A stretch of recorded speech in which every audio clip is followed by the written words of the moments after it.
الى آخر الحدیث۔ محترم و مکرم نمازی حضرات، نماز عصر الحمدللہ میں باجماعت نصیب ہوئی۔ اللہ تبارک و تعالی نماز عصر کی عظمت کا صدقہ نماز پنجگانہ ہمیں باجماعت نصیب فرمائے، اور اللہ تعالیٰ قرآن اور حدیث کے نور سے ہمارے دلوں کو منور فرمائے۔ آج کے درس حدیث میں آپ مسلمان پر حقوق کے حوالے سے سماعت فرمائیں۔ تاجدار مدینہ سرور قلب و سینہ صلی اللہ علیہ وآلہ وسلم کا فرمان عالی شان ہے، مسلمان پر 6 حقوق۔ اللہ کے حقوق انہیں حقوق اللہ کہتے ہیں، اور بندوں کے حقوق العباد۔ تو قیامت کے روز اللہ تبارک و تعالیٰ چاہے تو اپنے حقوق کو معاف فرما دے، لیکن بندوں کے حقوق کو اللہ معاف نہیں فرمائے گا جب تک کہ بندہ معاف نہیں کرے۔ تو مسلمان پر 6 حقوق ہیں۔ ان میں سے ایک ہے کہ جب مسلمان سے ملاقات ہو تو یسلم اس کو سلام کرے۔ سلام کا سنت طریقہ کیا ہے؟ لفظ کون سے ہیں؟ السلام علیکم، یہ نہیں کہ جی سلام تھی گیا، السلام علیکم۔ جواب کیا ہے؟ وعلیکم السلام، وعلیکم سلام نام، وعلیکم السلام۔ اب اس کا مطلب کیا ہے؟ کہنے والے نے کیا کہا؟ السلام علیکم۔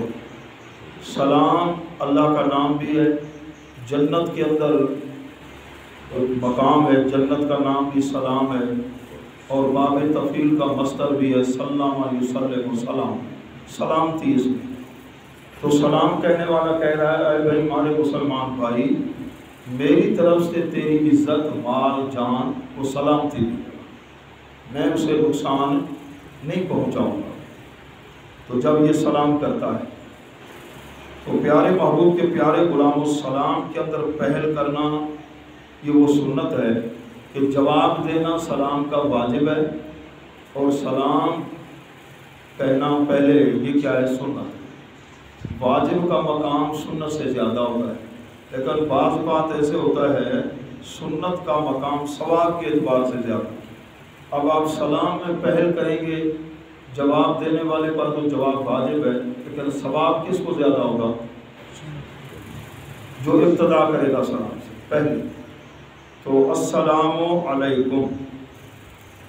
ابو داؤد شریف کی روایت ہے، حضور صلی اللہ علیہ وسلم کی محفل میں ایک شخص آیا، اس نے کہا السلام علیکم، تو اللہ کے محبوب نے جواب دیا، فرمایا فَلَهُ عَشْرٌ، اس کے لیے 10 نیکیوں کا ثواب۔ دوسرا شخص آیا، اس نے لفظ بڑھا دیا، السلام علیکم ورحمۃ اللہ، اللہ کے محبوب نے جواب عطا فرمایا، فَلَهُ عَشْرٌ، اسے 20 نیکیوں کا ثواب ہوگا، 20 نیکی۔ تیسرا شخص آیا، اس نے یوں سلام کیا، السلام علیکم ورحمۃ اللہ وبرکاتہ، تو اللہ کے محبوب نے فرمایا فَلَهُ ثَلَاثُونَ، اسے 30 نیکیوں کا ثواب ملے گا۔ مشکل کام بھی نہیں ہے، صبح سے شام تک مسلمان سے ملاقات ہوتی ہے، کتنی نیکیاں کما سکتے ہیں۔ اور ابو داؤد شریف کی اس روایت کے ساتھ آگے اور روایت ہے۔ چوتھا شخص آیا، اس نے یوں کہا سلام میں، السلام علیکم ورحمۃ اللہ وبرکاتہ ومغفرتہ، تو اللہ کے محبوب نے فرمایا فَلَهُ 40، اس کو 40 نیکیوں کا ثواب ہوگا۔ اب یہ آسان نیکی ہے، اور ہم مسلمان غفلت کی وجہ سے محرومی کی طرف جا رہے ہیں۔ اب کوئی غریب آدمی سلام کر دے تو سلام کا جواب دینا کیا سمجھتے ہیں؟ آر سمجھتے ہیں۔ اللہ کے پیارے محبوب نے فرمایا کیا میں تمہیں نہ بتاؤں ایسا وظیفہ جس سے تمہاری آپس میں محبت بڑھے گی؟ تو فرمایا جب ملتے ہو تو سلام کیا، باقی رہا کہ ہاتھ سے سلام کرنا، سر کے اشارے سے، تو یہ سنت طریقہ نہیں ہے، اس کو سلام نہیں ہے۔ کوئی دور کھڑا ہے، کوئی ایسے ہاتھ کا اشارہ کر دیتے ہیں، ایسے زبان سے کہنا چاہے، اور کچھ تو ایسے جا رہے ہیں نا موٹر سائیکل میں یوں کرتے ہیں، کیا مطلب میں تیری پاڑیں چلا سا ان کریے، ٹھیک ہے جی۔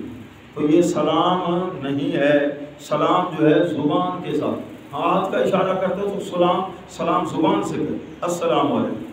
اگر پڑھا لکھا ہے انگلش تو کہتا ہے گڈ نون، گڈ آفٹر نون، گڈ مارننگ، گڈ نائٹ۔ یہ انگلش زبان کے اندر اچھے جملے ہیں، دعائیہ جملے ہیں۔ گڈ نائٹ، شب بخیر، گڈ نون، اچھا دوپہر بخیر، گڈ آفٹر نون، یہ اچھے جملے ہیں۔ لیکن یاد رکھیے السلام علیکم ورحمۃ اللہ کے قائم مقام، تو سلام کے یہ خاص لفظ ہیں جو اللہ کے محبوب نے اپنی امت کو عطا فرمائے، اور حضرت سیدنا آدم علیہ السلام جو ابو البشر ہیں ان کی بھی سنت، ان کے جسم پاک کے اندر جب روح داخل ہوئی تو اللہ نے فرمایا اے آدم، وہ سامنے فرشتے بیٹھے ان کو سلام کرو، تو آپ نے سلام کیا، انہوں نے جواب دیا کہ آپ کی ذریت کے لیے آپ کی یہ سنت ہے، آپ کی اولاد۔ تو یہ سلام کرنا اور سلام کا جواب دینا واجب ہے۔ اللہ تبارک و تعالی ہمیں عمل کی توفیق نصیب فرمائے، کہہ دیجیے آمین۔ تو یہ کہتے ہیں سلام ٹھیک کیا، تو یہ سلام جب ملتے ہیں تاکہ بسم اللہ بسم اللہ اس نے کہا، انہیں آگے اس نے کہا کہ اعوذ باللہ اعوذ باللہ، اگر میں بھی قرآن ہوں کہ اعوذ باللہ ہوں، آخر بسم اللہ تو کیوں آخر، تو میں کیا ہوں، بھلے انہیں آخر نعوذ باللہ نعوذ باللہ۔ تو سلام کے لفظ ہیں السلام علیکم ورحمۃ اللہ، میرے ساتھ ایک مرتبہ کہ السلام علیکم، جواب کیا ہے وعلیکم السلام، وعلیکم سلام نا، وعلیکم السلام۔ تو یہ سلام کا طریقہ اذا کیا ہو۔ دوسرا حق وَيُجِيبُ إِذَا دَعَا، جب مسلمان دعوت پیش کرے نا کسی کو، وہ دعوت قبول فرما لے، اگر وہاں خلاف شرع کوئی پروگرام نہ ہو۔ بالخصوص جو مذہبی لوگ ہیں انہیں تو اور زیادہ احتیاط کی ضرورت ہے۔ دعوت قبول کرنا یہ بھی مسلمان کا مسلمان کے لیے حق ہے۔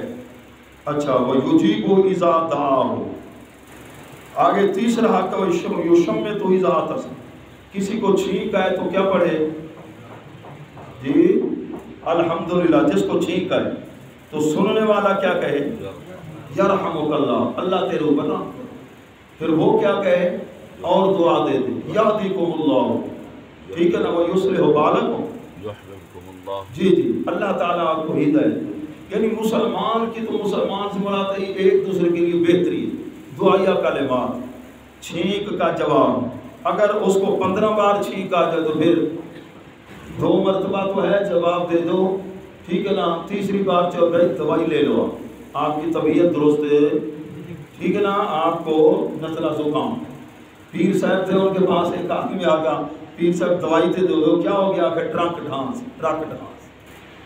بھئی ٹرک ڈانس تو ہماری کتابوں میں کوئی بیماری نہیں ہے، آخر پیر صاحب نزلہ زکام ہے، یہ ٹرک ڈانس ہے، اس کی دوائی دے دو، تو اس کو بار بار چھینکیں آ رہی ہیں تو پھر آپ کو جواب دینا ضروری نہیں ہے۔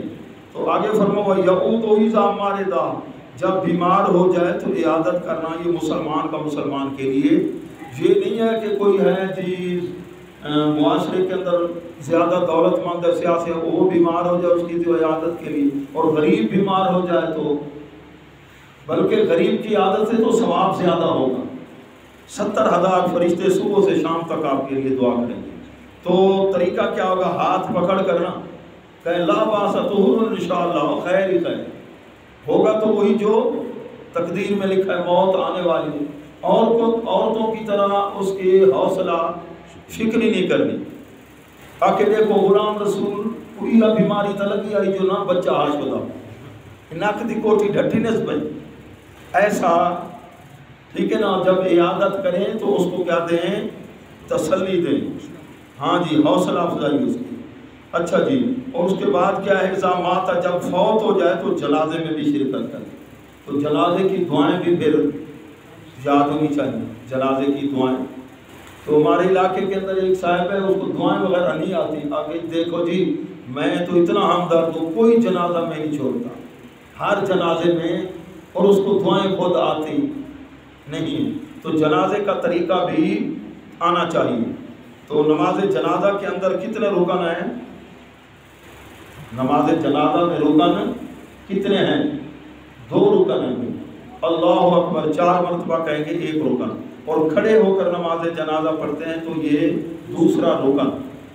یہ دعا پڑھنا، تو ثنا پڑھنا، درود پڑھنا، یہ کیا ہے؟ سنت ہے. اور میت کا جسم سامنے ہو، یہ نہیں کہ وہ ہے جی پنڈی کے اندر ادھر جنازہ ہو رہا. غائبانہ جنازہ جائز نہیں ہے. نجاشی کا وجود حضور علیہ السلام کے سامنے تھا تو پردے درمیان میں ہٹا دیے گئے، اللہ کے محبوب نے نماز جنازہ پڑھائی. غائبانہ نماز جنازہ احناف کے نزدیک جائز. تو خلفاء راشدین کے دور کے اندر دور دور تک صحابہ شہید ہوئے، تو مدینہ طیبہ میں کسی صحابی نے نماز جنازہ نہیں پڑھائی. تو وہ زیادہ حضور علیہ السلام کی حدیث کو جاننے والے ہیں جو صحابہ کرام ہیں. پیارے محبوب کے پیارے غلاموں، نماز جنازہ اذا ماتا، جب فوت ہو جائے تو نماز جنازہ کے اندر شرکت کرنا کتنا ثواب ہوتا ہے؟ 1 قرات کے برابر، اور وہ قرات احد پہاڑ کے برابر. اور اگر قبرستان میں بھی چلا جائے تدفین کے مراحل تک شامل رہے تو پھر 2 قرات کے برابر ثواب ہوتا ہے. اگر وَيُحِبُّ لَهُ مَا يُحِبُّ لِنَفْسِهِ. چھٹا حق ہے مسلمان کا مسلمان پر جو اس کی خیر خواہی کرے. جس طرح اپنا فائدہ چاہتا ہے نا، اپنے لیے جو پسند اس کے لیے بھی وہی پسند کرے. اپنا نہیں چاہتا کہ میرا نقصان ہو تو پھر مسلمان دوسرے کا بھی یہ خیال کرے. یہ آج کے درس حدیث میں آپ نے مسلمان کے مسلمان پر 6 حقوق. تو جس وقت معاشرے کے اندر اللہ کے ان فرامین ارشادات عالیہ کو عملی جامہ پہنایا جاتا ہے تو اس معاشرے کے اندر رحمتوں کا نزول ہوتا ہے، خیر و برکت ہوتی ہے. تو اللہ تبارک و تعالی ہمیں عمل کی توفیق نصیب فرمائے. اذکروا اللہ افضل ذکر لا الہ